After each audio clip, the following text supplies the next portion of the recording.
La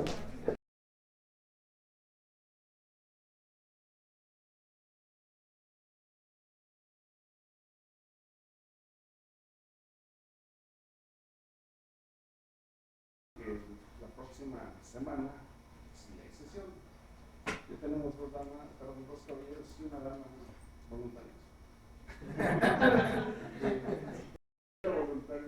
Van a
Bueno, buenas tardes. Hoy tenemos el placer de tener al doctor Cruz.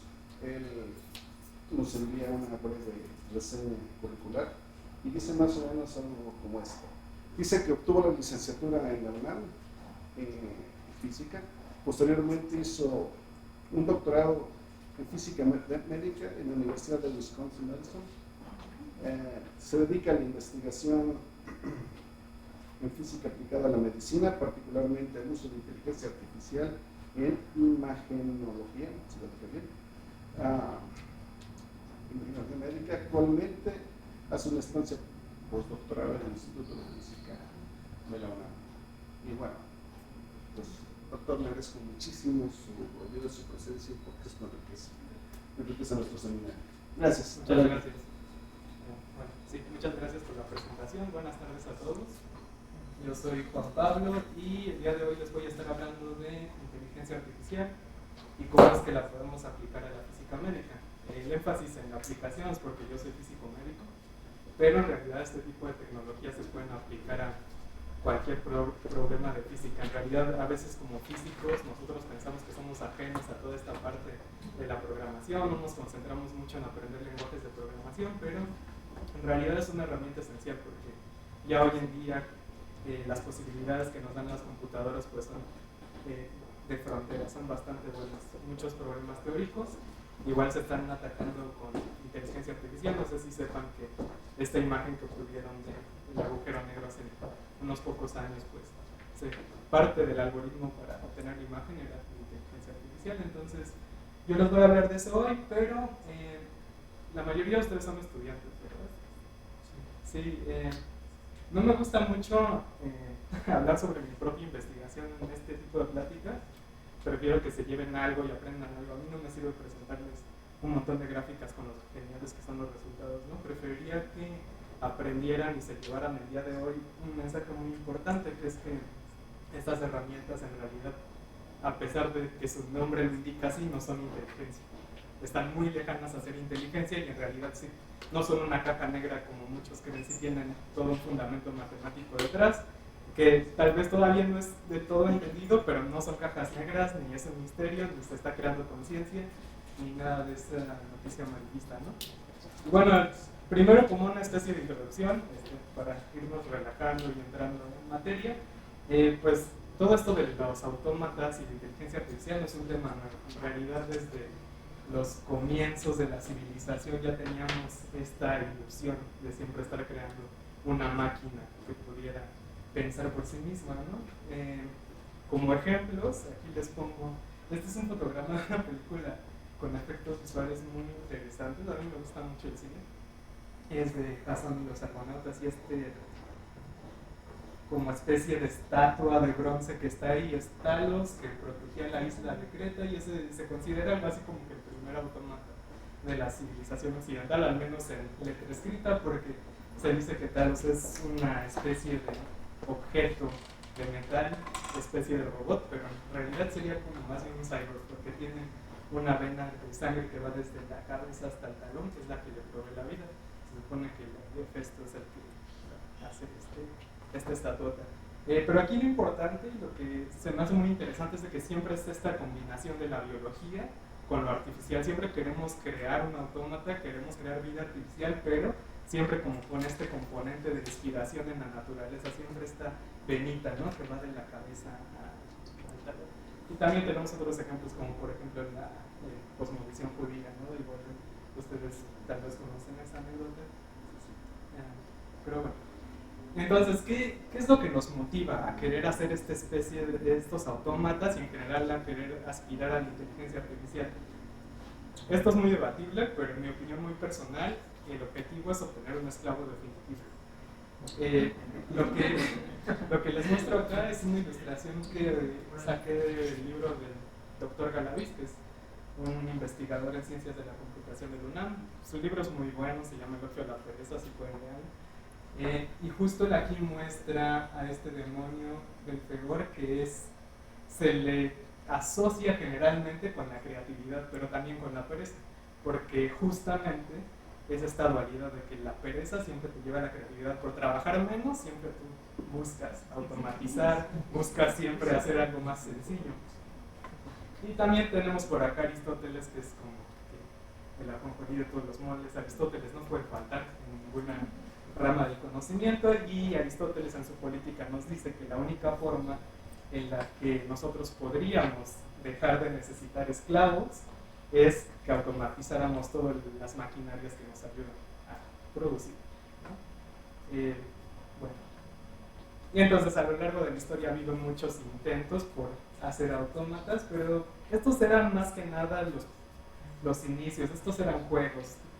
Los sabios se planteaban cómo darle movimiento automático a ciertos elementos, figuras antropomórficas. Tenemos los primeros intentos en Grecia con este matemático, Arquitas, que pues hizo un ave que se impulsaba con vapor, pudo volar hasta 600 pies, y tenemos también algunos intentos de Da Vinci, y este muy famoso que es el turco, que era un autómata que jugaba ajedrez, incluso llegó a jugar ajedrez con Napoleón, que en realidad abajo tenía una personita, ¿no?, ahí moviéndolo, no era tanto un autómata. No. Pero bueno, en sí lo que nosotros conocemos como inteligencia artificial viene mucho después, viene en el año del 50, y la primera persona que se plantea la pregunta relevante es esta persona, que es Alan Turing. Ustedes lo deben de conocer, es muy famoso. Es toda una personalidad, si pueden leer su biografía también se lo recomiendo mucho.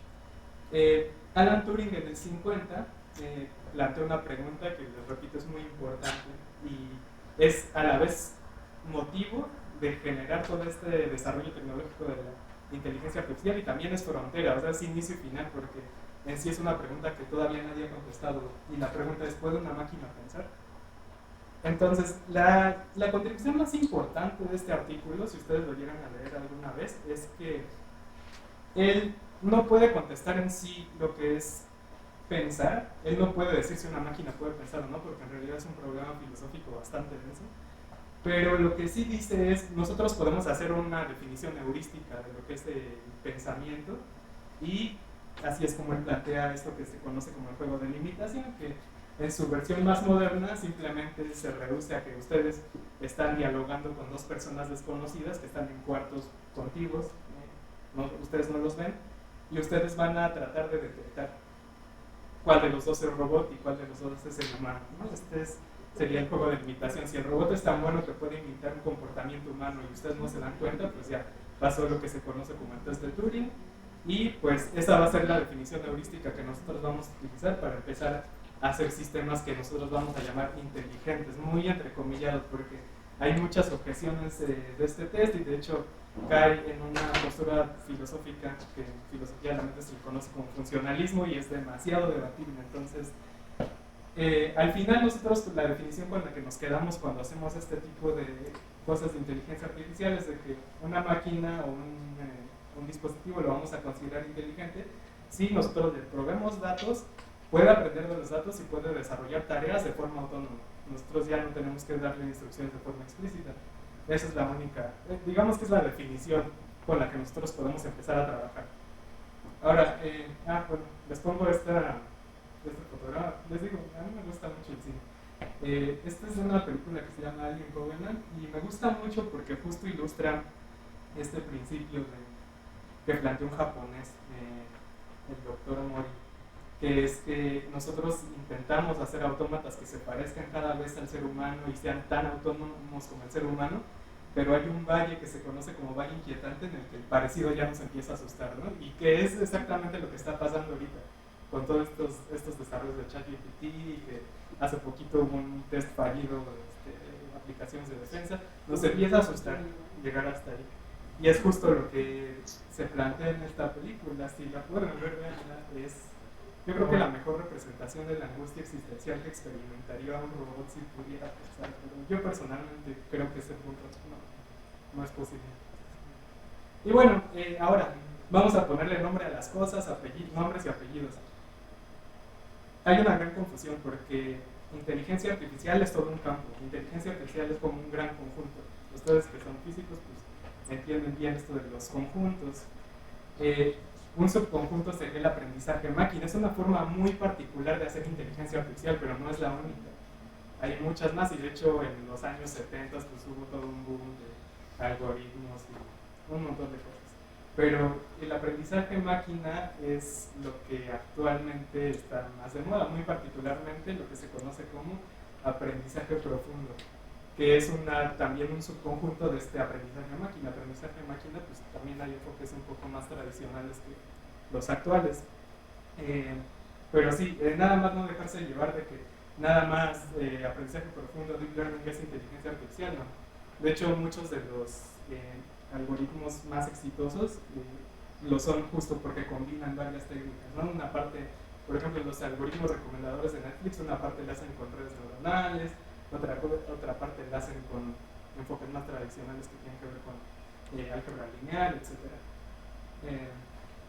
Y bueno, este boom que estamos experimentando el día de hoy, inteligencia artificial, en realidad viene de una larga carrera, como les platicaba, empieza en el 50 y no ha sido, bueno, el entusiasmo no se ha mantenido constante, ha tenido dos periodos que se les conoce como inviernos de la inteligencia artificial, lo que significa es de que el ánimo creciente que empieza a ver y empieza a ver avances, se empieza a llegar a la frontera y de repente hay un problema tecnológico que echa todo para atrás. Ha sucedido, por ejemplo, con el caso del desvanecimiento del gradiente, ya es algo muy específico, pero eso desanimó a mucha gente en algún punto. También el hecho de que no hubiera suficiente poder de cómputo, cuando empezaron a proliferar mucho las GPUs con el gaming y todo esto, pues también hubo un boom. Entonces, no crean que esto es nuevo, nada más que sí ha habido como etapas de ánimo, desánimo. Y bueno, ahora ya nada más para finalizar mi introducción, les voy a hablar de dos casos muy particulares. El primero fue, estos casos son parteaguas, y por eso los menciono, porque aquí es donde viene esa confrontación entre pensamiento máquina y pensamiento humano. Una tarea que es tan particular del ser humano como son los juegos de estrategia, cómo se desempeñarían las máquinas. Siempre ha habido esa curiosidad. Y bueno, IBM desarrolla esta máquina, que es la conocida como Deep Blue. Esta todavía no utiliza aprendizaje profundo, esta lo que utiliza es búsqueda en árbol. Ahí con algunas sofisticaciones con modelo Monte Carlo, etc. Pero en sí, digamos que el corazón de esto todavía no es aprendizaje profundo, o Deep Learning, que es ahorita lo que está de moda. Y bueno, ¿qué tal le fue? Se enfrentó contra el campeón del mundo Kasparov, que es muy conocido. Se enfrentaron primero en Filadelfia y Kasparov le gana 4-2. Todo bien hasta ahí, era lo que se esperaba. Después, un año después se enfrentan en Nueva York y ya la cosa queda más pareja, ¿no? Quedan 3-2 con un empate ahí. Que los dos decidieron que era empate, tanto la máquina como... Entonces, esto ya se empezaba a acercar a la creatividad humana, pero todavía estaba lejos, porque bueno, 3-2 todavía es algo muy cercano, ¿no? No sorprende tanto. Sin embargo, yo siento que el momento en el que estas tecnologías empiezan a adquirir un boom y de repente todo el mundo empieza a enloquecer, es cuando juegan, es cuando AlphaGo, que es desarrollado por Google, empieza a jugar con campeones de Go. Que ustedes, yo creo que sí lo saben muy bien porque son físicos, a los físicos les gusta mucho el Go. Es uno de los juegos más complejos que existen, porque justo porque tiene reglas muy simples y muchos grados de libertad. Es un juego que necesita mucha creatividad, en donde hay cabida mucho juego de estrategia. De hecho, pues los orientales cuando lo empiezan a jugar, pues lo utilizan para entrenar a sus generales, ¿no? Que empiecen a desarrollar este pensamiento estratégico. ¿Qué pasa? Primero lo enfrentan contra Fan, que era campeón europeo de Go en ese entonces, segundo Dan. Digamos, dentro de los campeones de Go, digamos una media tabla, y le gana 5-0. Eso da miedo, pero entonces dicen, bueno, es que era un campeón de media tabla. Mejor hay que enfrentarlo con Lee Sedol, que este es coreano y este sí era como de los top del mundo. El segundo, si no me equivoco. Y bueno, también pierde 4-1. Y entonces AlphaGo empieza a llamar mucho la atención. Y finalmente sale este sujeto Calle que dice, bueno, es que aquel era coreano, yo soy mucho mejor, y aparte yo soy el mejor del mundo, él era el mejor del mundo en esa época. Y resulta que también le gana 3-1. De hecho, me parece que Lee Sedol en 2019 dijo que ya se retiraba del Go porque con una inteligencia artificial ahí presente él nunca iba a poder ser el mejor del mundo. Entonces se rindió. Y de hecho, me parece que él en una entrevista sí mencionó que cuando él vio, o sea, la forma en la que planteaba las estrategias de inteligencia artificial, pues sí se sorprendió mucho. Dijo, es que este es como un dios del Go, ¿no? Jugando. Sí le sorprendió muchísimo. Ya las siguientes partidas empezaron a hacer entre versiones anteriores de AlphaGo y las posteriores. Sí, dicen, bueno, los que saben mucho de Go dicen que sí, son unas jugadas que inclusive ya no tienen mucho sentido a nivel humano, pero pues ahí empiezan a jugar las máquinas. Entonces aquí fue donde empezó a tener mucho auge todo esto. De hecho, después de este juego con Calle, en 2017 se publica el artículo de AlphaGo en Nature y pues sí, todo el mundo se sorprende bastante, ¿no? De todo esto. Pero bueno, lo que les comentaba, no hay que dejar todo en el nivel de la caja negra. Sí me interesaría mucho que se llevaran un mensaje de aquí. Si alguien de aquí es experto en estos temas y ya ha trabajado con esto, se va a aburrir un poco, pero pues ya, les aprendimos. Bueno, ¿cuál es la diferencia entre el aprendizaje máquina y digamos que los algoritmos convencionales? En los algoritmos convencionales ustedes van a hacer una programación de forma explícita, es decir, tienen un problema, ustedes hacen pues una especie de borrador que sería su algoritmo de cómo es que ustedes van a resolver ese problema en instrucciones que va a entender la máquina, y después de eso hacen un pseudocódigo. Y ya a partir del pseudocódigo ya pueden escribir en cualquier lenguaje, ¿no? Pero siempre son instrucciones explícitas. Ustedes pueden verlo acá. Por ejemplo, para ver si una lámpara no funciona, primero se tienen que fijar en cosas tan fundamentales como si está enchufada, no está enchufada, si el foco está quemado. Es decir, hay una serie de pasos y criterios. En el aprendizaje máquina, ¿no? En el aprendizaje máquina lo que ustedes hacen es de que tienen un conjunto de un montón de lámparas representativas de su problema, es decir, que funcionan y que no funcionan. Y se lo dan a la máquina. Y la máquina va a crear, por así decirlo, un modelo. Ese modelo lo va a poder predecir, dar un nuevo sample, una nueva muestra del gran conjunto de lámparas, pues si está descompuesta o si sí funciona correctamente. Eso es a grandes rasgos y con un ejemplo muy de juguete. En realidad esto no es tan sencillo. Ahora, lo que yo les platicaba, hay muchísimas formas de hacer esto, pero yo lo que me voy a concentrar en explicarles son las redes neuronales, que de ahí es de donde sale el aprendizaje profundo. Es lo que ahorita todo el mundo está haciendo y es lo que ha mostrado ser más efectivo. Computacionalmente pues es muy demandante, pero se puede hacer, entonces es lo que voy a tratar de explicar hoy. Es un modelo inspirado en la naturaleza, para empezar. La gente que desarrolló todo esto primero se fijó en la neurona y después trató de hacer un modelo muy simplificado y muy matemático de la neurona. Y digo simplificado porque la bioquímica de una neurona es muy complicada. Entonces, a grandes rasgos, ¿qué tenemos? Una neurona pues es la célula fundamental del cerebro, como ustedes ya saben, y va a recibir a través de ciertas terminales un flujo de neurotransmisores, lo cual va a crear una diferencia de potencial en la membrana. Si esa diferencia de potencial en la membrana es más grande que un umbral, se dispara una señal. Es decir, pueden ver esta neurona como un receptáculo de varias señales entrantes, se pesan, se suman y después, a partir de un umbral, es decir, una función de activación, ya sabemos si se dispara o no. Donde disparar es 1, no disparar es 0, por decir algo. Y eso es muy fácil de modelar a nivel matemático, no a nivel de toda la complejidad de la neurona. Es decir, podemos tener un vector ahí de entradas, van a estar siendo pesados igual por n pesos, se suman y después hay una función de activación que puede ser un escalón, puede ser una sigmoidea, puede ser una línea, lo que sea. Y ya, ese digamos que es el modelo más sencillito y se conoce como el perceptrón, nada más es una sola neuronita. Y ya con ese, miren, aquí pongo una foto ahí como para que se den una idea cómo era un perceptrón en 1957. Este es de la Universidad de Cornell. Pueden ver ahí la bola de conexiones, ¿no? Ahí bastante complejo todo, afortunadamente es un poquito más simple.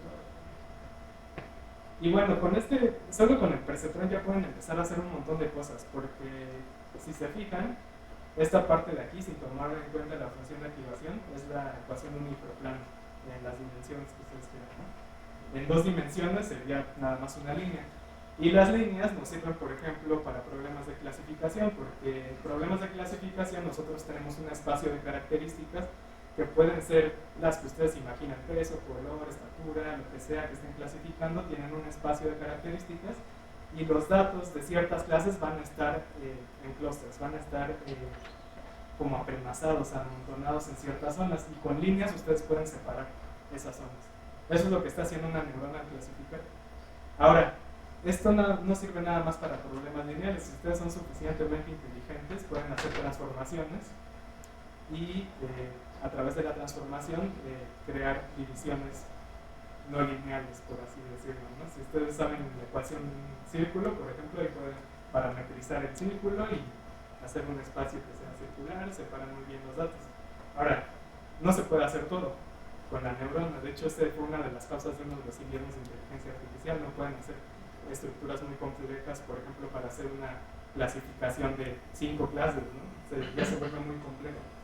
Entonces, lo que se dan cuenta, bueno, antes de eso, también lo que se puede hacer, que era lo que les estaba contando hace ratito, es el truco del kernel, que pues, ustedes pueden aplicar un kernel o transformación lineal de los datos, y no solo cambiar el sistema coordenado, sino también cambiar la estructura de los datos, ¿no? O sea, por ejemplo, estos los jalan una dimensión extra y ya en esa dimensión extra pueden utilizar un plano para dividir.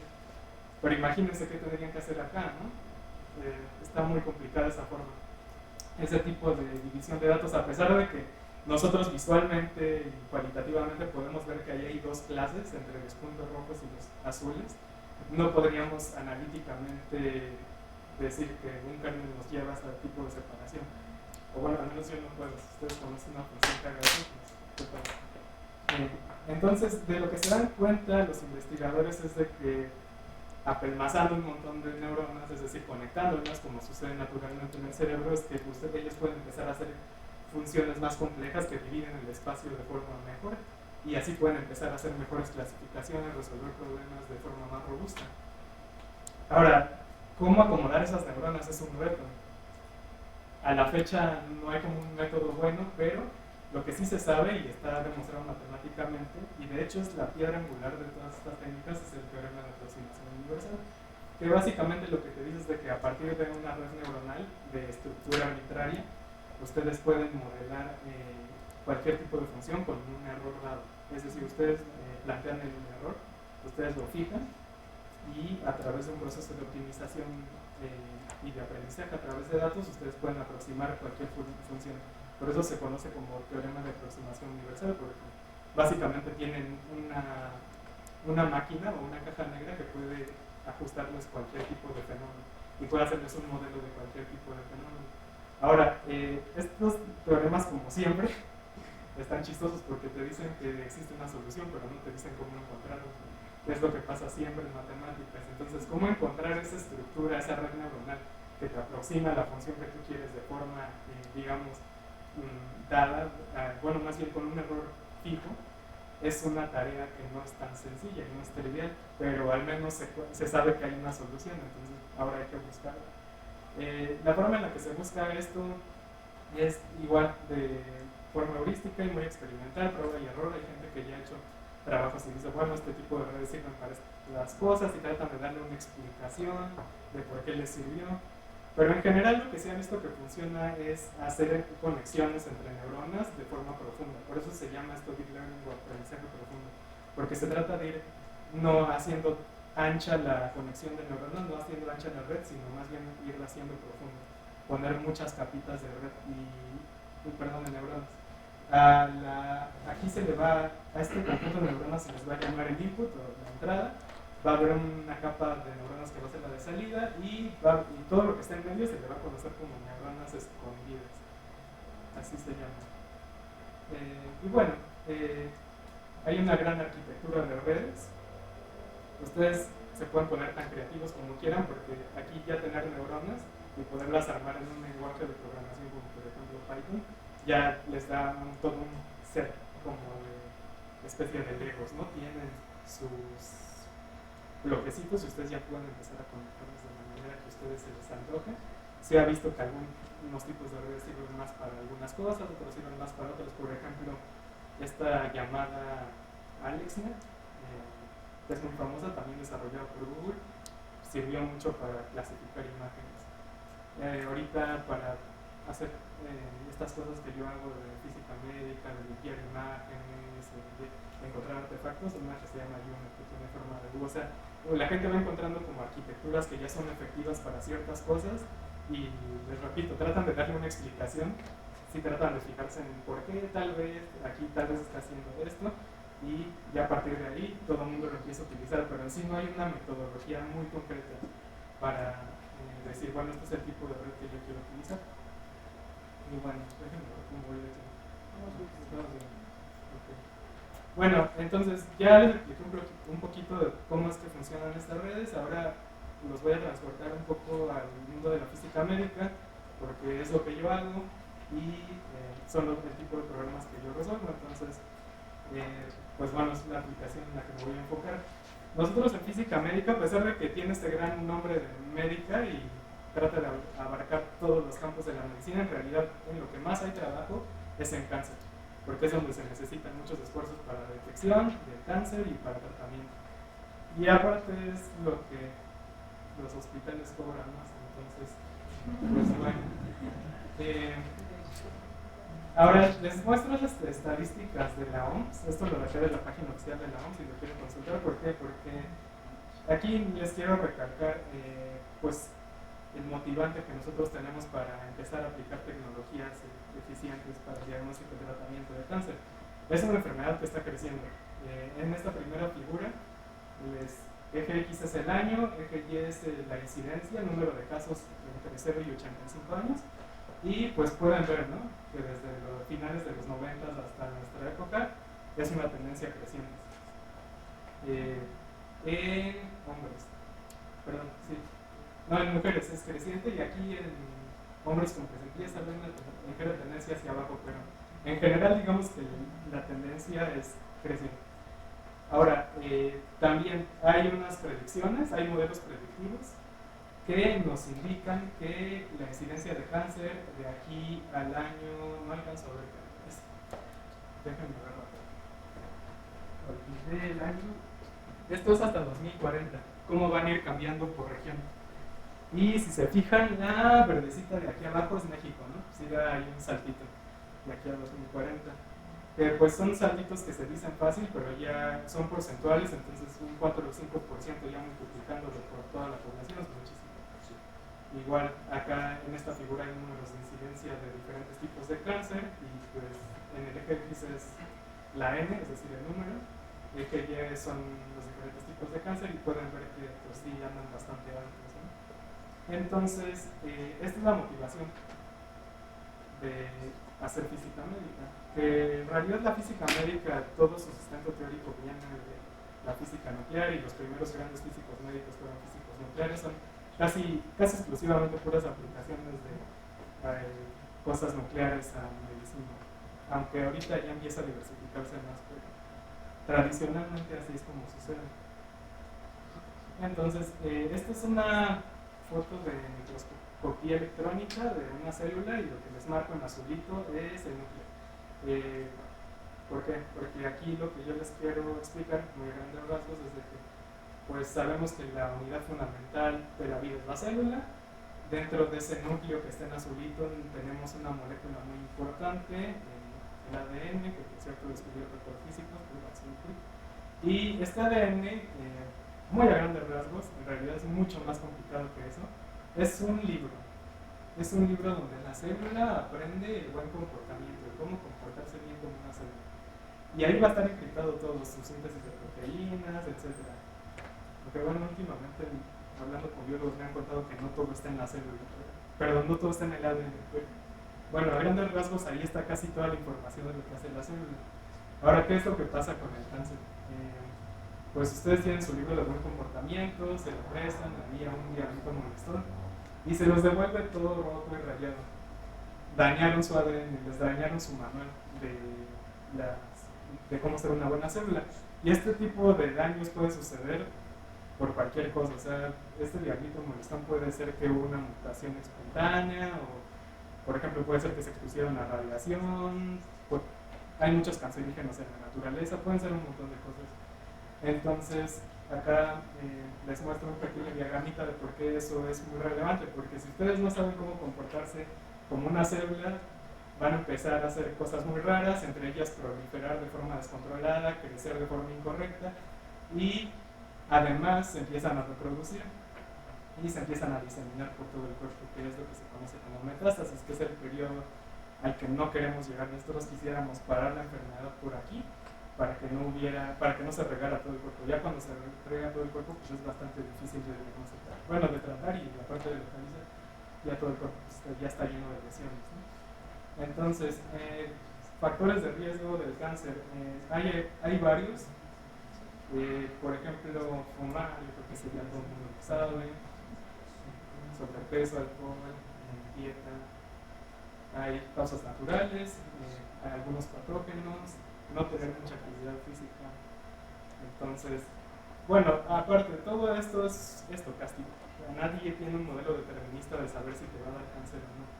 Pero es lo que yo siempre les digo en clase a los alumnos: ustedes no quieren comprar todos los boletos para ganar la rifa. Es una rifa, pero no quieren comprar boletos. Entonces es muy importante. Y les pongo esta diapositiva no tanto para que adquieran un conocimiento académico, sino para que tengan cuidado en todas estas cosas. Yo sé que está padre, pero pues no deja nada bueno. Sí, hay también muchas formas de prevenirlo, sus test de screening, por ejemplo, mujeres, pues mamografía después de 45 años, cada 2 años o cada año, dependiendo de la recomendación de cada país y cada médico. Pero bueno, también hay vacunas, como por ejemplo las VPH, hay muchas cosas, entonces no hay que ser omisos ante todas estas herramientas. Pero bueno, lo importante aquí es de que nosotros, como les comentaba, queremos detectar el cáncer antes de que se desarrolle metástasis y además poder tratarlo. Y aquí les muestro unas grafiquitas de cómo es este tipo de evolución. Eje X de la primera figura, tamaño del tumor, y eje Y, la probabilidad de que se desarrolle metástasis. Ustedes pueden ver que en tamaños tan chicos como 2 centímetros, ya la probabilidad de metástasis es del 25%, o sea, ya está muy alta. Ahora, ¿cuál es el poder real de nuestros test actuales? Este eje X de aquí es tiempo en años de desarrollo de un tumor. Bueno, azul es tumor, rojo es metástasis, y en el eje Y tenemos el tamaño del tumor, es decir, el tiempo, cómo va creciendo. Aquí está lineal porque es una escala log, semilog, mejor dicho. Y aquí también quiero que se fijen que esta línea punteada en azul, que está acá, es el mínimo tamaño que pueden detectar los equipos diagnósticos actuales, que es un poquito menos que 1 centímetro. Entonces andamos por acá. Entonces, por eso es muy importante que se hagan estos test de screening, porque si lo detectan por acá, pues bueno, todavía están en una zona de probabilidad de metástasis que está chiquita. Pero si se van ya a más de 2 centímetros, pues ya vieron que ya está bastante alta, ¿no?, la probabilidad. Y es en bien poquito tiempo. Si se fijan, este salto no está tan lento, es muy pronunciado. Métodos para diagnosticar, como les comentaba hace un rato, tenemos test de sangre, tenemos varios tipos de test que se hacen de forma clínica, pero los que a mí me interesan más y los que a los físicos médicos nos interesan más es la imagenología. Que la más famosa es con rayos X, pero en realidad se puede hacer con cualquier tipo de radiación, llámese pues emisión de fotones por la aniquilación de dos positrones, resonancia magnética, ultrasonido. Hay una infinidad de técnicas, inclusive se puede hacer con imperancia eléctrica, un montón de cosas. Eso es por la parte del diagnóstico. Ahora, en la parte de la terapia, igual existen un montón de opciones que la verdad no quisiera abordarlas porque yo no soy experto en el tema, pero si quisiera nada más hacer énfasis en que pues aquí es donde están los físicos médicos, ¿no? Principalmente porque también podría haber una interdisciplina con otras áreas como la inmunoterapia o pues, cosas ya más genómicas, pero principalmente, y les digo de forma muy tradicional como se maneja la física médica, esta herencia de los físicos nucleares, es terapia con radiación. Nosotros vamos a depositar energía a partir de radiación ionizante en la zona del tumor, en el volumen de tratamiento, y vamos a provocar que estas células mueran, minimizando obviamente el daño al tejido sano. Entonces esas son las tareas que hace un físico médico. Y bueno, dicho eso, ¿dónde cabe la inteligencia artificial en todo esto? La respuesta es de todos lados, porque les acabo de explicar que tienen un aproximador universal de funciones. Si no se les ocurre qué hacer con un aproximador universal, pues sí, tienen un problema. ¿Qué pueden hacer? Adquisición de imágenes. Hay mucha... Los que sepan un poquito más de física médica y estén en ese posgrado, esta diapositiva les va a decir mucho, porque adquisición de imágenes, hay muchísimo trabajo, segmentación, es muy importante la segmentación. ¿Por qué? Porque a veces quiero saber exactamente cuál es un cierto volumen que yo quiero tratar o al cual le quiero medir algo, y la inteligencia artificial puede segmentarlo de forma automática. Planeación de tratamiento, yo no puedo dar la radiación así a lo loco, tengo que, como les decía, optimizar el daño al tumor y minimizar el daño a mi tejido sano. También a la hora de posicionar al paciente y darle el tratamiento, hay muchísimo que hacer ahí.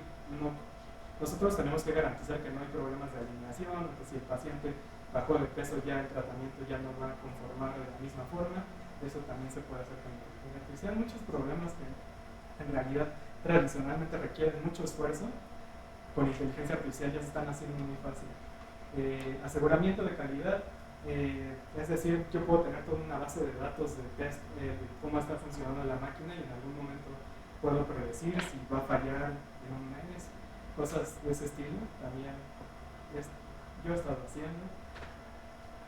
Predecir, tener la prognosis del paciente es muy importante, entonces predecir si yo le doy un tratamiento, qué efecto radiológico va a tener, si se va a curar, no se va a curar, cuáles son sus probabilidades. Hay modelos, digamos, semi-empíricos, pero ya con inteligencia artificial se está mejorando mucho más. Y finalmente interacción inteligencia artificial humana, que algo tan bobo como poderle hablar a una máquina y en vez de teclear cosas decirlas, también es algo que se está trabajando mucho y en realidad sí es bastante interesante. Aquí es pequeña cortesía nada más, si quieren aprender mucho más de esto tengo un libro en colaboración con la maestra en ciencias Diana García, que pues se los recomiendo mucho. No es porque lo haya escrito yo, pero pues es como un vistazo muy general y muy completo a la física médica y a sus principios. Les repito, muy desde esta perspectiva de la física nuclear, por eso nada más me concentro en fotones, pero también hay gente que hace muchas cosas con ultrasonido y resonancia magnética. En imagen con rayos X, esencialmente, ¿qué hacemos? Bueno, nosotros tenemos una fuente de rayos X, que en este momento no me voy a enfocar demasiado en cómo es que funciona, pero ustedes saben los principios generales, ¿no? Debieran haberlo visto. Pues simplemente es incidencia de partículas cargadas que interactúan con un núcleo y pues ya por la radiación que hay ahí por el fenómeno electromagnético pueden emitir fotones, también hay radiación característica, pero pues en resumen tienen una fuente ahí de fotones altamente energéticos.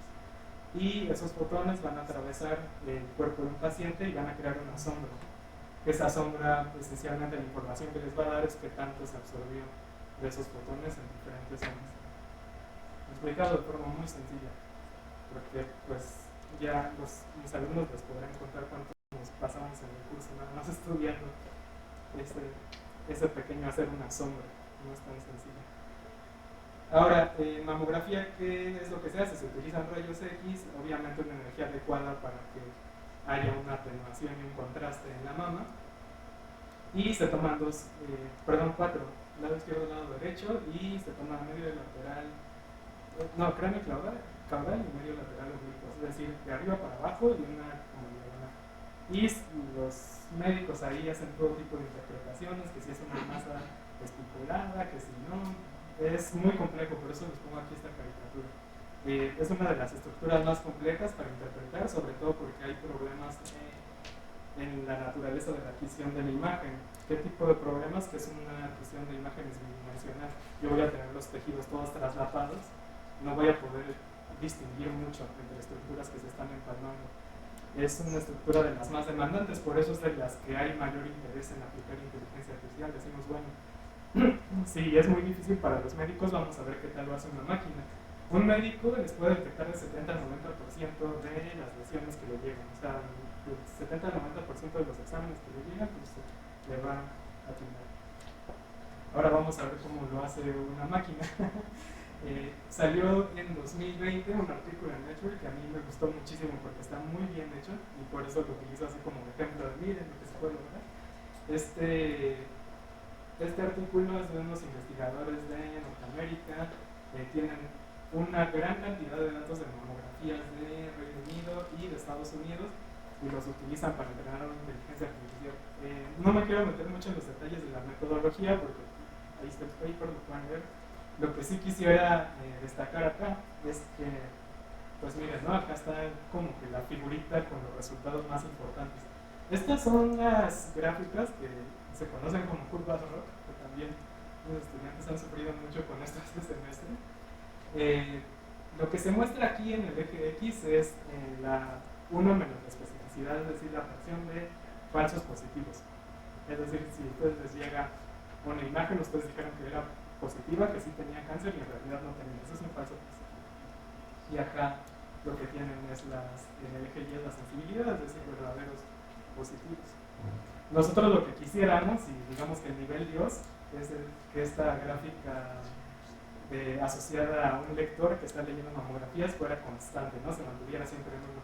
Yo quiero tener un máximo de sensibilidad, aun si 1 menos la especificidad está cambiando.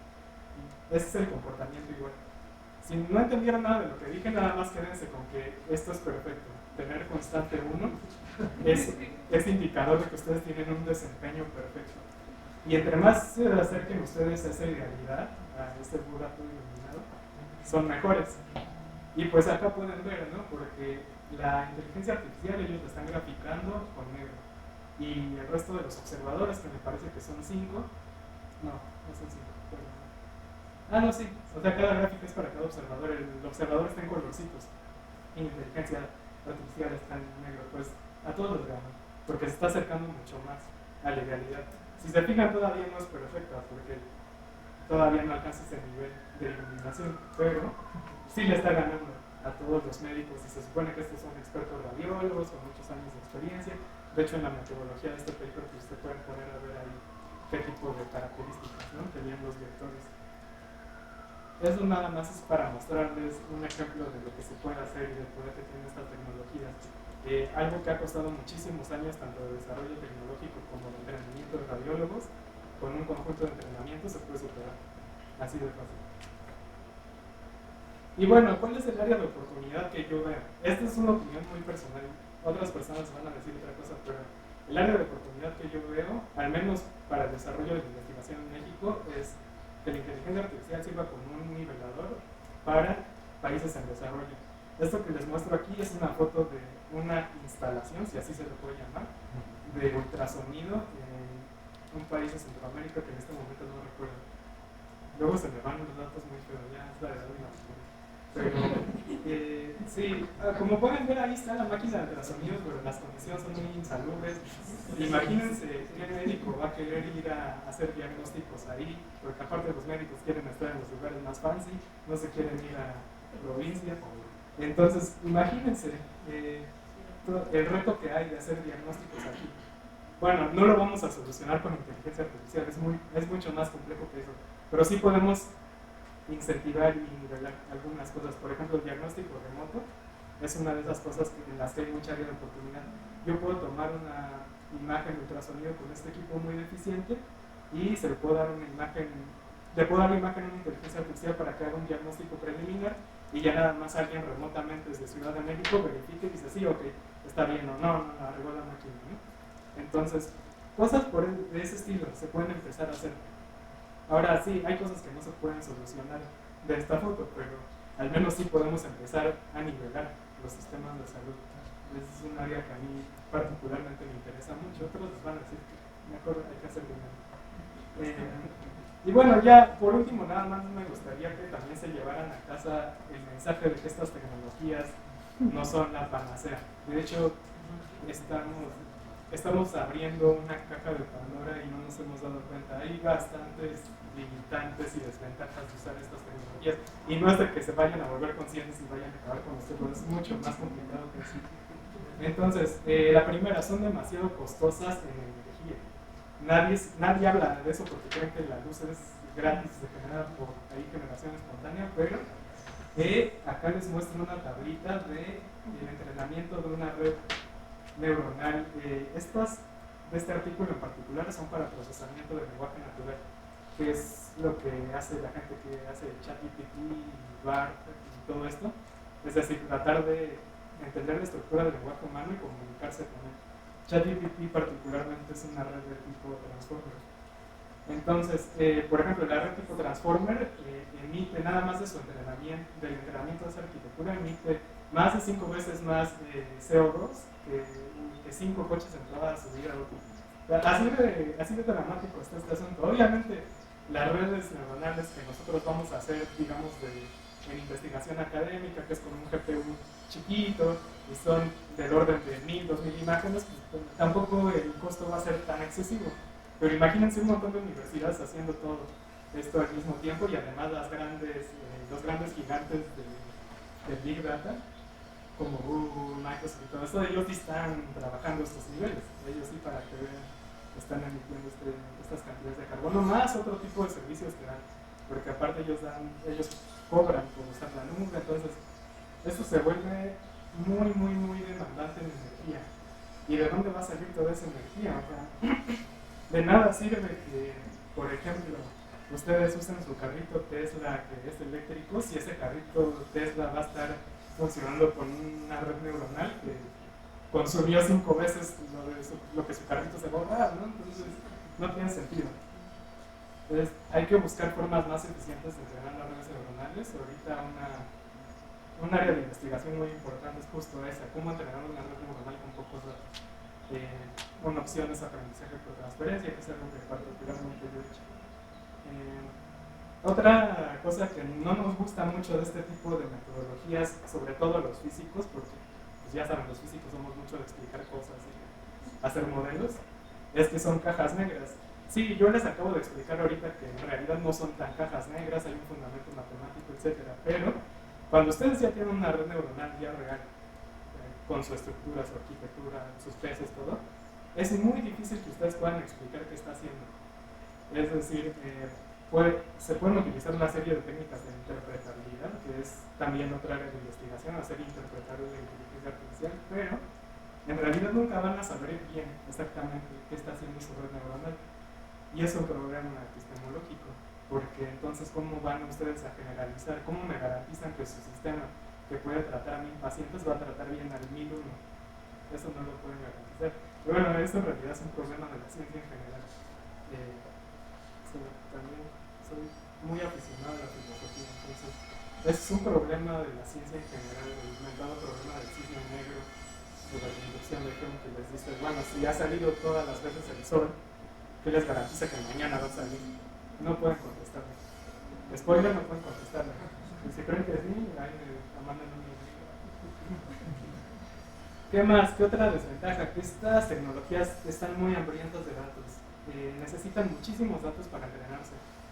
Una red muy sencillita como, no sé, la AlexNet, por ejemplo, esa la entrenaron con un conjunto de datos que tiene alrededor de unas 20.000 imágenes. Si no recuerdo mal, si está mal el dato, pero el chiste de todo esto es de que nosotros necesitamos demasiados datos, del orden de miles. De hecho, 1000 son muy poquitos. Es del orden de miles, 20.000, 30.000. ¿De dónde van a salir todos esos datos? Y además tienen que estar bien curados, debe haber variedad en los datos, no pueden estar metiendo datos de un solo conjunto, porque si no lo van a capturar como que la generalidad del modelo. Se empieza a volver muy complicado y empieza a haber una guerra de los datos. Ahora quien tenga los datos va a tenerlo todo. Es como una especie de oro del siglo XXI de los datos. Vamos a minar datos porque eso nos va a servir mucho. Particularmente en el área médica yo veo un problema muy grave porque muchos de estos datos con los que entrenaron las redes neuronales para física médica pertenecen a pacientes. Y ustedes ven que, por ejemplo, a ver si no me acaban dejando, pero ustedes ven que, por ejemplo, empresas como la General Electric, Siemens, todo eso sacan tecnologías de inteligencia artificial que fueron entrenadas con datos de pacientes reales que no tuvieron ningún beneficio de eso, créanme, si acaso les pagaron el tratamiento, si tuvieron un desfue, y ellos están generando millones con eso, y bueno, el paciente se acaba ganando lo mismo. No hay beneficio para el paciente, y además muchas veces estas cosas se manejan de forma muy poco ética, pues ya saben, hay intereses entre colegas universitarios. Otro riesgo potencial, lo que les platicaba, la variabilidad de los datos. Ustedes tienen que garantizar que su conjunto de datos represente a una población. Si ustedes, por ejemplo, un sistema de reconocimiento de lo que está pasando en una imagen, que es el caso de esta diapositiva, lo entrenan nada más con puras personas blancas, europeas, norteamericanas, cuando se encuentre un ejemplo diferente, o se va a equivocar o va a replicar algunos prejuicios que no nos gustan. Por ejemplo, aquí, ¿no? El muchacho afroamericano en realidad está tomando la temperatura con uno de estos aparatitos que se pusieron a la hora del COVID y dice que está sucediendo ahí un robo, ¿no? O está delinquiendo algo así. Entonces, sí, o sea, hay ese riesgo. Siempre, o sea, si ustedes se dedican a este tipo de cosas o las van a hacer, esa es una sugerencia que me gustaría que se llevaran. Datos basura producen modelos basura. Metes basura, te sale basura, no hay nada. ¿Qué otra cosa? Bueno, tal vez no es un problema que nos encontremos tanto en física médica, pero se me hace bien interesante. Porque a medida que empezamos a automatizar todo, empieza a haber una frontera entre lo que es una decisión autónoma y lo que ya es una implicación ética. Por ejemplo, estos carros que se manejan solos, ¿no? Que Tesla está haciendo mucho desarrollo en eso. Si el carro de repente pierde el control por alguna razón, ¿qué va a pasar?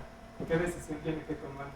¿Irse a estampar contra la gente o irse a estampar contra un muro y matar a los pasajeros? Nadie sabe la respuesta. Hay muchísimos debates en esto. De hecho, el MIT tiene una página que se llama Moral Machine, si la quieren buscar en Google, así nada más de Moral Machine. Y es un experimento que ustedes pueden hacer. Les va a plantear diferentes situaciones. En el coche, por ejemplo, en el coche van ancianitos y van niños en la acera, ¿no? ¿Cuál escoges? Entonces les empiezan a plantear diferentes situaciones y ellos empiezan a recabar los datos. Y con esos datos, pues ellos entrenan una red neuronal. Y además de eso, te muestran en qué posición del espectro caes tú, ¿no? Porque todos tenemos prejuicios. Algunos privilegiamos a la juventud, algunos privilegiamos el daño al mejor material, que es lo más raro, pero etcétera. Entonces te muestra, ya al final de que acabas de hacer el test, te muestra en qué parte del espectro estás. Pues si estás en el promedio, si te desvías del promedio, si tu moral la deberías revisar, cosas así. Entonces, de hecho te plantea cosas como del tipo, va alguien pobre caminando, o sea, alguien simplemente un vagabundo, lo atropellas. Sí está bien difícil, pero sí, o sea, pero es que son dilemas reales. En realidad una máquina que ya que esté automatizada se va a enfrentar a todo esto. Entonces, ¿cómo podemos nosotros garantizar que su funcionamiento va a ser un reflejo de todos esos años que nosotros llevamos desarrollando toda una estructura de moral y ética? Es muy complicado. ¿Qué otra desventaja hay? Hay una cosa que se llama esto sí es muy de física médica, tiene que ver con la estructura de los hospitales y la forma en la que está organizada toda la informática en un hospital. Hay una gran estructura que se llama PACS, que es donde se guardan todas las imágenes, y ese metado PACS pues, es sujeto a ser hackeado, ¿no? Eso es muy obvio. Cualquier red, interna o externa, pues puede ser hackeada. Entonces pueden hackear esta base de datos y hacer cosas como, se les llaman ataques adversarios, que es como este tipo de cosas que muestro aquí. Poner una lesioncita donde no la hay, ¿no? Nada más para afectar a alguien. Pongan ustedes que es a lo mejor algún político, algún target importante.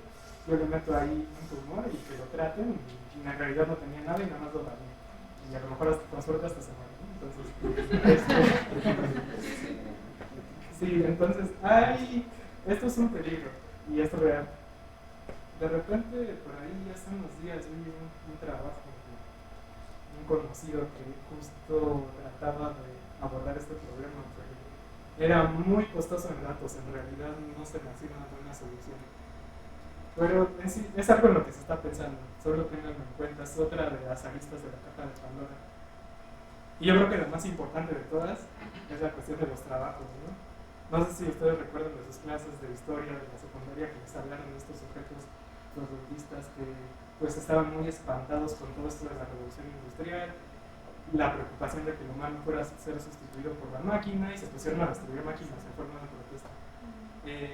Algo muy parecido está pasando ahorita. De hecho, no sé si vieron que muchos investigadores de inteligencia artificial, incluido Elon Musk, firmaron una carta para que se detuvieran todos los desarrollos como por 6 meses, porque de verdad esto se ve que es como una burbuja que va a explotar.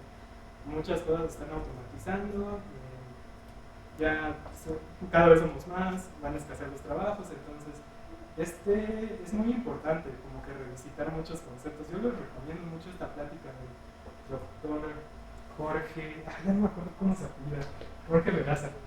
Les digo que luego se me ve la vida muy bien. Jorge Veraza es conocido filósofo de la UAM, me parece, es marxista. Les hago ese disclaimer por si tienen algún problema con eso.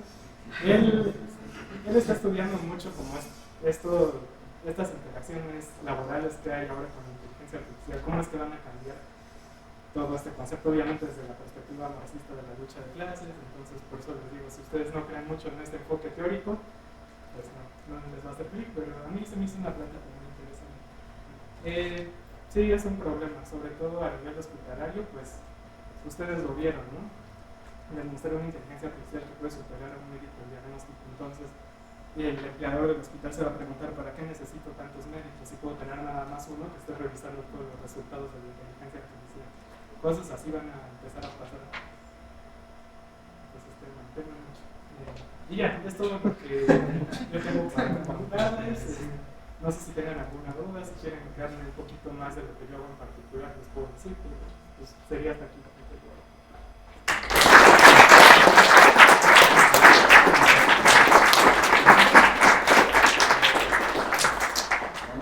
Preguntas. De esto último que tocas sobre que las máquinas van a reemplazar a muchos trabajadores, ¿no? Desde tu punto de vista, ¿crees que una inteligencia artificial va a reemplazar un físico? No creo que reemplace un físico. Por eso mismo que les acabo de explicar, en realidad son herramientas para crear modelos a partir de muchos datos, pero siempre necesitas una interpretación. Sí, al final, podría ser también modelos teóricos, cosas que hacemos. De hecho, sí podría resolver muchos problemas que están abiertos en física, sobre todo si las ecuaciones ya se empiezan a volver muy complejas, pero vuelvo a lo mismo. Al final son aproximadores de funciones y además son cajas negras. Entonces tú los puedes utilizar como una herramienta más, como utilizarías MATLAB, como utilizarías un simulador Monte Carlo, por ejemplo, pero no creo que vaya a sustituir como esta iniciativa del físico. Sobre todo porque estas grandes preguntas de la física, como por ejemplo la unificación, vienen de una necesidad humana de entender. Y eso, al menos hoy en día, no lo tiene una máquina. Una máquina no tiene necesidad de entender nada. Y justo por eso les puse esta imagen de aquí. No sé si alguno ubica esta película. Tendrán sus referencias así. Es una que se llama Hitchhiker's Guía al Universo, una cosa así. ellos construyen justo una gran supercomputadora para que les resuelva la pregunta definitiva del universo. Y regresan después de un montón de millones de años de cómputo, creo, millones, no sé. Y les dice la computadora, es que la respuesta es 42. Y es exactamente lo que va a pasar con estas cajas negras. Es que la inteligencia artificial te puede decir 42, pero si tú nunca planteaste las preguntas correctas y si tú no entiendes exactamente qué es ese 42 que te está escupiendo, olvídalo, no te sirve de nada ese 42. Pues podría estar ahí escondida al lado del universo y jamás lo sabrías porque solo es un número. Entonces yo creo que por eso no van a sustituir a los físicos. Los trabajos que sí se van a sustituir son muy mecánicos. Nada más. Mencionabas que, por ejemplo, en Python se puede hacer este tipo de redes neuronales. Y de ser así, ¿existen paqueterías específicas diseñadas para trabajar, digamos, con grandes cantidades de datos? Y si sí, en hospitales en los que tú hayas sabido o trabajado, ¿hay trabajos o hay sistemas que se desarrollen con Python? Esa es muy buena pregunta. Primero lo de Python, sí. De hecho, la mayoría de estas cosas se hacen ya con bibliotecas ya armadas. Casi nadie las arma desde cero porque, además de que es demasiado trabajo, ya están súper optimizadas y testeadas más de lo que tú podrías porque es un grupo de gente, es un equipo de gente que está optimizando todo. Te puedo mencionar TensorFlow, que fue desarrollado por Google, o PyTorch, que es la de Facebook. O sea, cada plataforma de las gigantes tiene así como su propia biblioteca. Yo la que uso es Keras con TensorFlow. Esa es tu primera pregunta. La segunda, de los hospitales, sí. Sobre todo en Estados Unidos muchos hospitales ya están implementando este tipo de cosas. En México no tanto. Pero hay un detalle que sí me gustaría mencionar. La mayoría de las cosas que se compran en hospitales, tanto de Estados Unidos como de aquí, son armadas por las industrias del Big Pharma. En realidad, si tú eres un universitario y tienes una propuesta muy buena de una red neuronal, es muy difícil que llegue al hospital. Esa es la triste realidad. Entonces nosotros ahorita estamos haciendo igual esfuerzos por tratar de vender esta idea a los hospitales, tratar de convencerlos ya con resultados preliminares y cosas ya más atractivas para que se animen justo a adoptar este tipo de tecnologías, porque de nada sirve que esto se quede en papel, que yo lo publique en un paper, vaya a una conferencia, me va a dar para el SNI, eso está súper bien para mí, pero nunca va a llegar a la gente, ¿no? Y es dinero federal que se está invirtiendo en hacer investigación y nunca llega a la gente. Entonces hay que buscar que ya no nada más se dependa de esas empresas, sino que también nos hagan caso a nosotros, que también volteen a vernos, ¿no? Los estudiantes de aquí hacen cosas muy buenas y jamás se adoptan, nada más de repente salen en televisión Politécnico ahí presumiéndolo, pero las grandes empresas nunca lo quieren adoptar.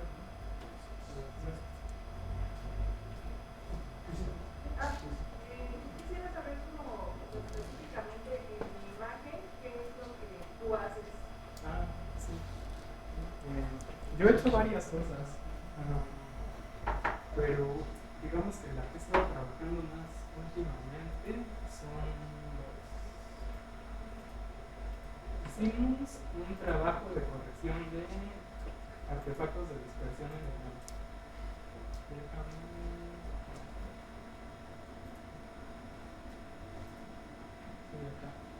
Pues en tomografía computarizada, que es una técnica de adquisición de rayos X, tenemos mucho el problema de que hay radiación dispersa. Es decir, nosotros hacemos incidir rayos X en el paciente y la imagen se va a formar a partir de la atenuación, pero nosotros tenemos ahí un fenómeno que es el efecto Compton, que ustedes lo deben conocer bien, que nos está metiendo una señal espuria en la imagen. Y es un fenómeno que no se puede quitar y además es aleatorio porque es cuántico. Entonces ustedes siempre van a tener una componente de efecto Compton en su imagen. Y justo eso va a afectar tanto la reconstrucción en tomografía computarizada como la exactitud cuantitativa de los rayos X. Entonces, este es el proyecto más reciente en el que estuve trabajando y de hecho ya salió una publicación ahí a una revista. Y pues básicamente utilizamos una herramienta de simulación para generar un montón de datos de radiación, bueno, de imágenes con radiación dispersa y sin radiación dispersa. Hicimos una normalización ahí bastante interesante y al final todo lo metimos a esta red que les contaba en la meta de Unit, que es muy buena porque la razón por la que se utiliza mucho para imágenes es porque le va bajando la dimensión a las imágenes. Entonces lo que aprende la red lo va aprendiendo a diferentes jerarquías de resolución espacial y además va guardando características. Y para volver a regresar a la imagen original, por así decirlo, va insertando las características que guardó, como para que en ese proceso de irse hacia arriba en resolución espacial no estoy inventando cosas. Porque irse hacia arriba en resolución espacial necesariamente sin información a priori es inventar cosas. Entonces, por eso guarda como cierta información esta red. Y les repito, este es como que el tipo de cosas que ustedes pueden, y el tipo de explicaciones que ustedes pueden hacer para entender y darle sustento a una metodología en redes neuronales. No se puede hacer mucho más que eso hasta el momento. Decir, bueno, ¿por qué funciona? Ponerse a pensar, ¿tiene forma de qué está pasando en cada paso? Estoy reduciendo la resolución, ¿no? ¿Eso qué implica? Entonces ustedes empiezan a ajustar muchas cosas que ustedes tienen en la cabeza y de su conocimiento previo para tratar de entender qué está pasando aquí. Es una explicación bastante primitiva, pero no es una explicación en sí de lo que está pasando acá. Y nada más les quería mostrar un ejemplito de las imágenes de aquí, ¿no? O sea,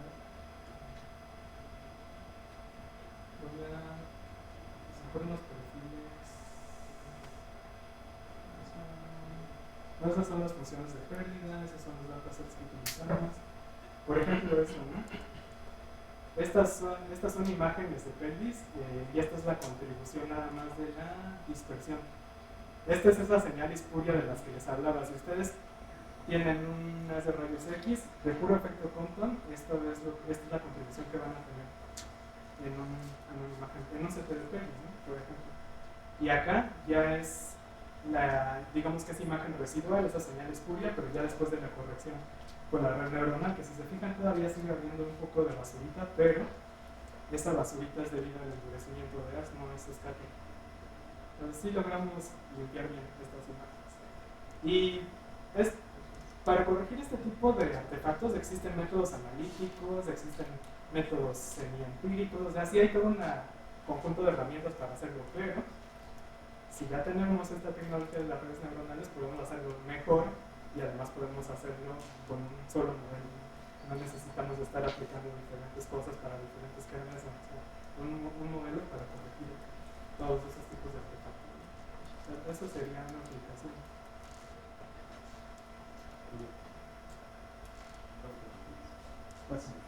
¿Yo? Sí, sí. Ok. Yo hace poco vi un documental que se lo recomiendo si a alguien le interesa, en DW en español, y habla acerca de un programa que hacen para intentar saber si, por ejemplo, va a haber incidencia entre presos que son liberados en Estados Unidos. Y utiliza para eso aprendizaje profundo. Pero bueno, se dan cuenta que llega a ciertos porcentajes y bueno, como es un programa muy primitivo, se equivoca en pues, un 80%. Pero lo que encontraron es que ese programa decía que, por ejemplo, las personas negras iban a tener mayor incidencia en crímenes que las personas blancas. Entonces, justamente lo que pasaba ahí era que ya estaba sesgado los datos, ya había como prejuicios en los datos. Entonces mi pregunta es, ¿cómo una persona que es experta como tú, cómo cree que se podrían quitar este tipo de sesgos para que no hubiera pues prejuicios en los datos y estos programas pues dieran tanto pues resultados más realistas y como tanto que no hubiera como este tipo de pues ideologías raciales en un programa? Ok. Bueno, antes que nada quisiera aclarar que no me considero experto. En realidad mi campo de experiencia es más en física médica, en imagen médica, pero pues me he tenido que adaptar, ¿no? A todas estas tecnologías y he tenido que ponerme a estudiar por mi cuenta. Pero lo que yo te puedo decir es de que justo antes de entrenar redes neuronales hay un proceso que es muy importante que se llama depurar los datos. Que la terminología viene del arte, porque en arte hay un proceso de curar, ¿no? En las obras. Y de hecho existe el curador. ¿Qué significa curar los datos? Conocer muy bien el problema que tú quieres atacar y garantizar que esos datos que tú vas a meter en la red neuronal no son basura. ¿Cómo voy a saber si son basura o no? Pues precisamente porque conozco muy bien el problema que quiero atacar. Por ejemplo, en el caso que tú mencionas, yo conozco que hay toda una diversidad y hay toda una población en las cárceles de Estados Unidos. No todos son blancos, hay un porcentaje de latinos, de afroamericanos, etc.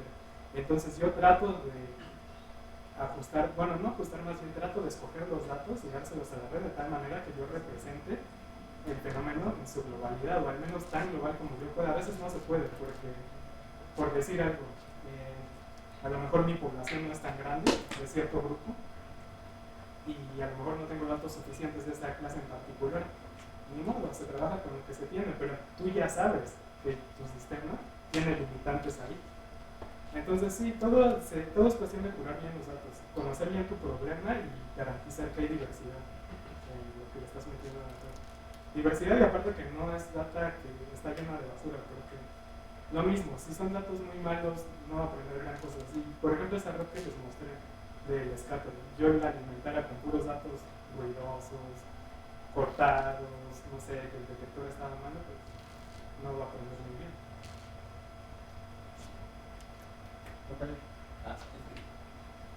Esa definición que nos presentaste, ya de la definición de inteligencia artificial, ¿no crees que ya está obsoleta? Sí, súper obsoleta. Sí. Un proceso automatizado en una empresa, una fábrica, que consideras inteligencia artificial.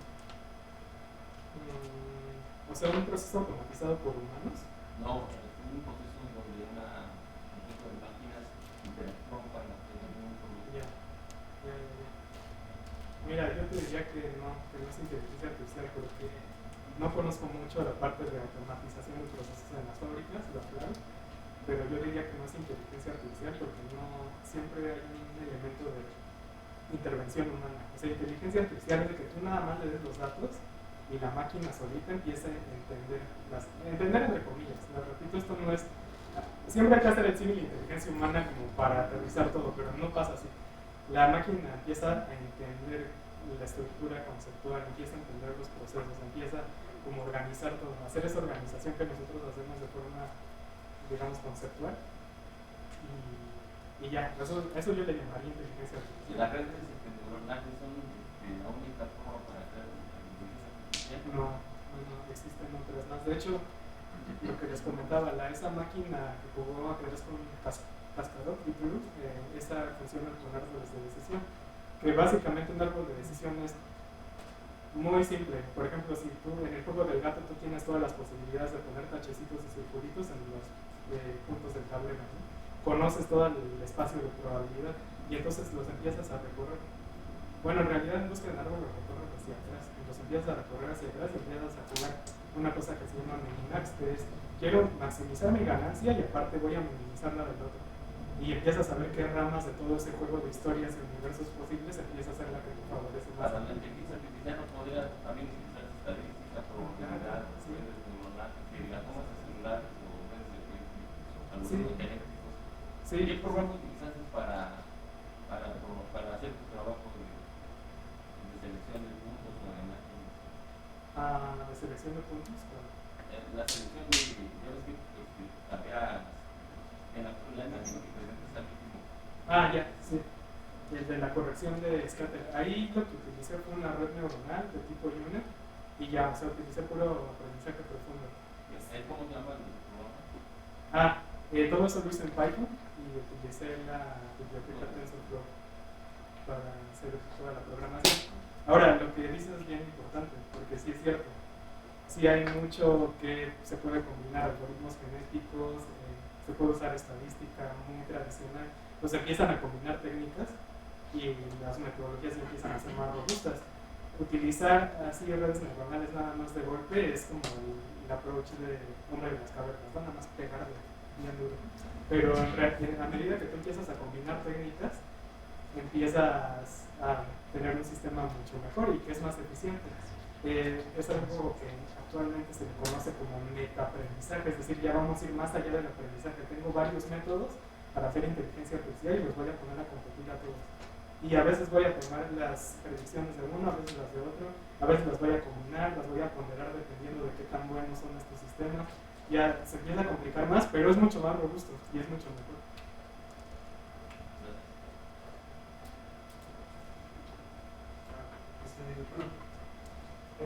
Yo no conozco mucho del tema de la inteligencia artificial, más bien todo pero tengo entendido que hay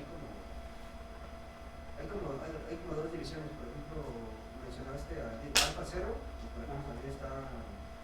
Dijiste alfa 2 y está alfa 0, ¿no? Juega Go y la T0 juega T3, por ejemplo, un trabajo leí Matrix. Pero tengo entendido que esos son como inteligencias artificiales que solamente hacen una tarea, como que las integras en una sola cosa. ¿No? Y creo que la meta a alcanzar es que pueda aprender varias cosas sin no sé si por las internas, ¿no? ¿Qué tan lejos todavía se encuentra qué tan lejos se encuentra el trabajo de llegar a ese meta final? Esa es muy buena pregunta. Sí. Y de hecho, esa es la razón por la que en la última sección de la plática, la de abrir la caja de Pandora, yo nunca incluyo esta parte de que tal vez se vuelvan conscientes. A mí eso no se me hace un peligro, porque justo por lo que tú estás diciendo, son redes que se diseñan para realizar una sola tarea. Y si nosotros quisiéramos simular pensamiento o hacer alguna especie de imitación del pensamiento, no nos tendríamos que limitar a una tarea, ni siquiera procesamiento del lenguaje natural. Es un conjunto de tareas inmenso el que hace el ser humano. Entonces sí, en ese sentido, a estas redes les falta mucha complejidad. Están súper especializadas. Ahora, lo que preguntas, ¿qué tan lejos estamos? Yo particularmente no lo sé, porque no me dedico a esos temas, pero yo de lo que he visto de los avances que ha habido en ChatGPT, en BART y todo esto, yo a veces me pongo a jugar con las inteligencias, yo todavía lo veo muy lejano. Sí hacen cosas increíbles.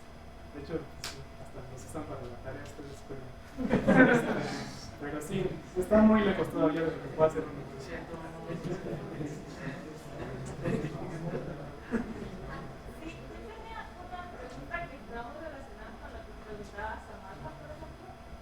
Y es sobre la subjetividad a la hora de los datos que le das y cómo no es todo, porque justamente tú en parte de tus respuestas se nota la hablaste de curar los datos, o sea, escoger según lo que tú tienes, pero, bueno, de lo que quieres, pero ahí está metida la subjetividad de la persona que está programando. Entonces, ¿cómo se podría evitar? Siempre se puede, ¿no? Porque ya hay esta subjetividad humana, que lo que tú terminas desarrollando no tenga esas mismas subjetividades. Incluso si tú curas mucho los datos y dices, esto es lo que me interesa, pero eso me interesa, pues también va a subjetividad. Sí, así es. Ese es un muy buen punto. Siempre hay un elemento de subjetividad al curar los datos y es por eso que nunca estamos completamente exentos de transmitir a la inteligencia artificial un montón de cosas que nosotros ya traemos. Por ejemplo, lo que les comentaba de la máquina moral. ¿Cómo le vamos a transmitir a la inteligencia artificial una ética que sea, por decirlo así, universal, si en realidad le estamos alimentando con datos de gente que pues prioriza varias cosas, prioriza una diversidad de cosas, tal vez priorizan la niñez, priorizan la vejez, no sé. Entonces sí, yo te diría que siempre hay un componente de subjetividad, es muy difícil de quitar, pero lo que tú tienes que procurar cuando estás haciendo un sistema de este tipo es que tengas muy claro cuál es tu objetivo. Y se relaciona un poco con la pregunta del compañero, porque estas no son redes generales, esas son redes que están enfocadas en una tarea. Entonces, ¿cuál es el objetivo? Y esa tarea, si yo ya la he realizado de forma previa, ¿cuáles son los criterios que yo puedo poner para garantizar calidad? Nosotros, en el caso muy particular de imágenes, sí tenemos una serie de criterios para decir, esta imagen es de buena calidad, esta no es de calidad diagnóstica. Entonces, para nosotros desarrollar una red neuronal que presuma que hace algo con las imágenes, sí es fácil evaluarlo, porque simplemente nos vamos a nuestros criterios de calidad y decimos, ok, los cumple. En otro tipo de tareas es un poco más complicado. Sí. Sobre todo cuando ya se empiezan a encontrar en la frontera de lo social, ya es mucho más complicado, pero en el caso muy particular de física médica, sí, tienes que aplicar criterios de calidad siempre para garantizar que tu red neuronal puede hacer la tarea que tú le encargaste. ¿Vale?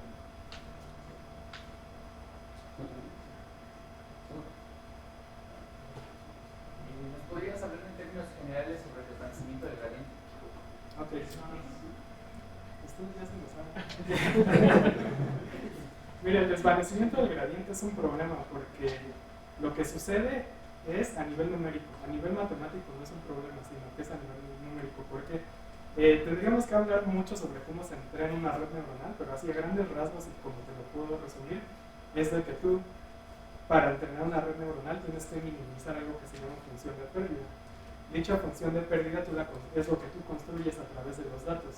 Que esa función de pérdida tú la vas a poder seleccionar de forma arbitraria. Lo más fácil, por así decirlo, es escoger una pérdida cuadrática, una diferencia cuadrática, una distancia cuadrática. Sería lo más inmediato, aunque no siempre es lo que más funciona.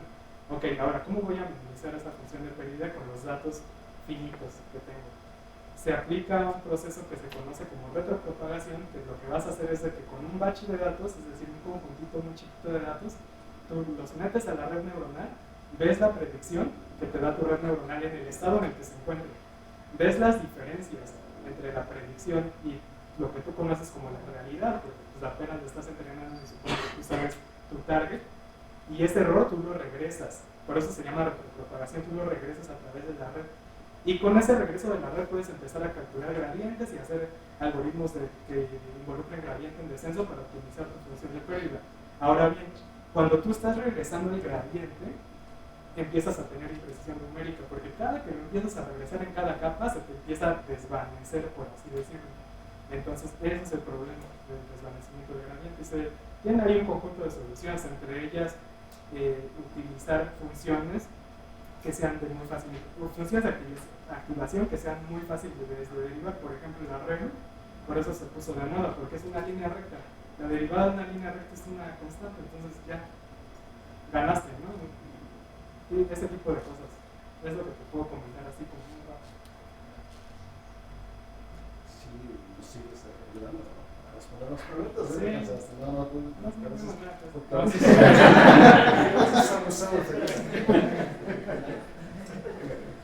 Yo, ya fuera de contexto, pero en lo que sabes o has leído referente a la inteligencia o aplicaciones de la inteligencia artificial, ¿has visto alguno que intente resolver problemas filosóficos?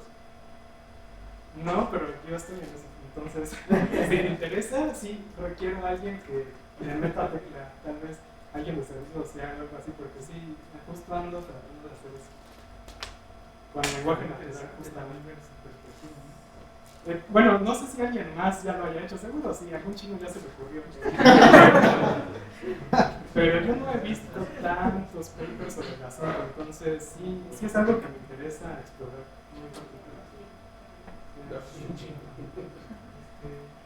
Bueno, sobre la inteligencia artificial más centrada hacia lo que nos comenta Cáncer, yo tendría la duda, ¿cree que sería posible que la inteligencia artificial empezara a hacer pronósticos, tipo, por decir, dar todo el historial de un paciente, decirle cuánto fuman, los posibles cancerígenos, y decir, tal vez, no sé, a eso en la adolescencia o a los 20 años, es decir, tú tienes tanta probabilidad de que a los 40 o inclusive a los 30 tengas cáncer de esto o esto.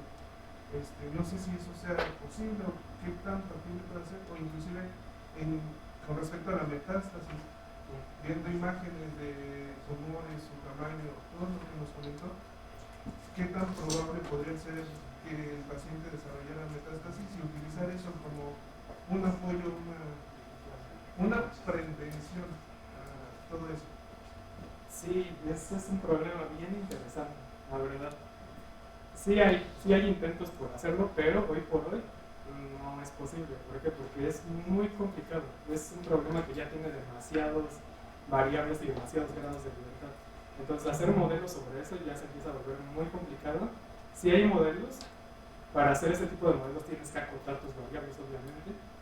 No, hasta ahorita no existe algo así como una cajita negra universal que yo te pueda decir, sí, ese ya se inventó y se está haciendo. Entonces, si es un tema que te llama la atención, yo diría, voy por él.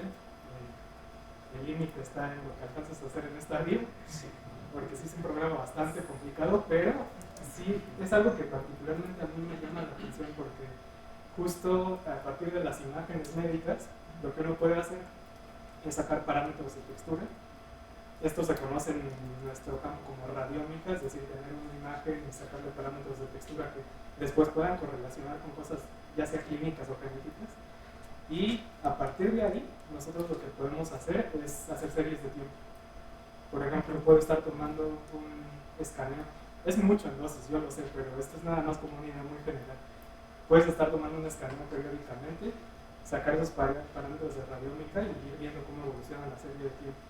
Y digo, en serie de tiempo la gente que se dedica a sistemas complejos y todo esto, hasta hay una maestría en la UACM, se sabe que pues, todas las series de tiempo hay métodos para analizarlas, ver cuándo van a entrar un comportamiento caótico, etc. Entonces yo ahí veo mucho chance de hacer justo lo que tú me acabas de mencionar, pero siempre acotando el problema, porque yo sí lo veo muy complicado solo en general. Así que nada más le des una entrada y te prediga, híjole, se escucha bien complicado. Sí. Bueno, también otra pregunta. ¿Hay alguna idea sobre inteligencia artificial basada en sistemas biológicos? Porque vi un video en el que justamente investigadores de Japón tenían un hongo que ponían en arroz, granitos de arroz, simulando las principales ciudades de Japón, y el hongo desarrolló su camino hacia esas ciudades igual o de forma muy similar a como se desarrolló el tren de balas de Japón, de las mejores, más eficientes. Entonces, utilizar esos modelos biológicos para generar alguna inteligencia artificial y hacerlo un poco más eficiente. Sí, esa es una muy buena idea. Sí, yo también vi ese tipo. Sí, estaba muy interesante, la verdad. Mira, estos modelos, como yo les comenté al principio, son inspirados en biología, pero no es el único inspirado en biología. También existe una cosa que se llaman algoritmos genéticos, que van a tratar de imitar la evolución. Híjole, aquí no estoy metido en camisa de 11 varas porque les digo, tengo amigos biólogos, particularmente mi hermano es biólogo, y cómo se enojan cuando uno habla de la evolución a la ligera. Pero los algoritmos genéticos son una especie de imitación de la evolución donde vas a intentar justo encontrar soluciones óptimas a un problema a partir de mutaciones arbitrarias y de poner en competencia a muchos sistemas. Me suena un poco a lo que tú me estás planteando del hongo. Y sí se puede hacer, y sí es una idea que algunos han intentado, sobre todo, ¿sabes para qué? Para determinar la arquitectura de estas redes, porque, como les comentaba en la presentación, es muy difícil plantear así desde cero cuál es la red que me va a servir para un problema. Es empezar a leer literatura, empezar a hacer ensayo y error, pero no hay en sí un método para decir esta es la red buena. Entonces, algunas personas lo que han hecho es poner a competir varias redes, justo con esta idea como de imitar la evolución y ver cuál es la estructura más parecida a lo óptimo, ¿no? O bueno, cuál es la que resulta después de poner a competir un montón de estructuras, que sería un poco más o menos lo que pasa en la evolución, lo digo muy entre comillas. Esa es una idea que yo he visto y me parece muy interesante, pero es muy costosa en cómputo, entonces también por eso no ha proliferado mucho. Pero sí, cualquier cosa que tú veas inspirada en la naturaleza, si la puedes modelar y si te sirve, te repito, adelante. Ahora sí que el límite va a estar en lo que alcances a hacer en esta vida, pues lo que te permita el no tener una plaza y etc. Pero sí. Una última pregunta o pregunta. Bueno, iba más o menos en el mismo sentido que el compañero. Así como físicos médicos, además de estudiar el cáncer, en qué otras áreas se desempeñan utilizando inteligencia artificial, y también en el estudio que mostraste esas prácticas donde la inteligencia artificial hace un mejor diagnóstico comparado con los médicos especialistas, ¿en qué otras, o si hay estudios en otras enfermedades similares, muy similares a esto? Sí, claro. Yo ahorita nada más les mostré ese ejemplo porque justo tiene que ver con lo que yo hago, que es imagen médica, y además porque sí me parece un problema de los más relevantes, ¿no? Y es de los que más llaman la atención. De hecho, pues ya saben que en octubre todo el mundo se viste de rosa y es algo muy mediático, algo de lo que gana mucho visibilidad. Pero por supuesto que esas son metodologías que se pueden aplicar a un montón de enfermedades, y de hecho sí hay bastante literatura al respecto. A partir de imágenes de rayos X, tú puedes diagnosticar diferentes tipos de enfermedades, incluso puede llegar a ser la tarea no tan simple como esta, digo, simple entre comillas. Puede ser no solamente detectar si hay cáncer o no, puede ser algo tan complejo como delimítame la región donde está, o sea, no nada más me digas sí o no, sino que traza ahí la región donde está. Sí hay mucho trabajo con respecto a eso. Nos llevaría bastante tiempo hacer un resumen de toda la literatura, pero si tú consultas revistas como American Physics, Physics and Medicine and Biology, puedes encontrar una infinidad de papers que están saliendo diario, diario están saliendo. Bueno, por ejemplo, en el PATUS, en lo que es ciencia de diagnosticar, o sea, la inteligencia artificial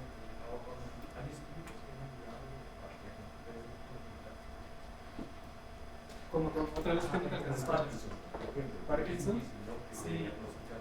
Entonces, la inteligencia artificial puede ayudar a eso. ¿Cuál es su utilidad? Sí, de Parkinson he visto sobre todo dos técnicas, la de resonancia magnética y también he visto tomografía por emisión de positrones. Son como las técnicas estrella para sacar imagen cerebral para aplicaciones neurológicas. Y sí hay muchos estudios. No sé si de Parkinson particularmente, pero sí de enfermedades cerebrales hay muchos intentos por hacer ya diagnóstico automatizado, o al menos guiado. Bueno, pues agradecemos nuevamente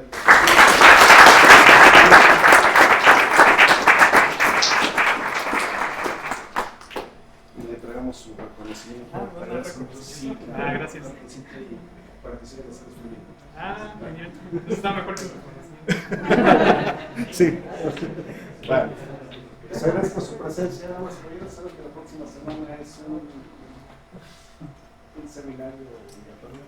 No va a ser transmitido, así que tranquilas, 3 personas.